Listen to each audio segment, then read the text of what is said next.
Viral di media sosial Telegram pada Selasa 29 Oktober 2024. Sebuah video yang memperlihatkan kejadian yang langka. Atlan Z mempublikasikan hasil kerja kru K-52 Rusia di wilayah Kaluga. UAV Angkatan Bersenjata Ukraina ditembak jatuh hingga hancur berkeping-keping.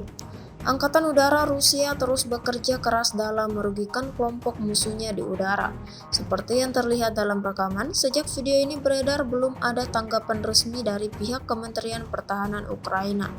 Video ini viral dan menuai beragam respon dari warganet.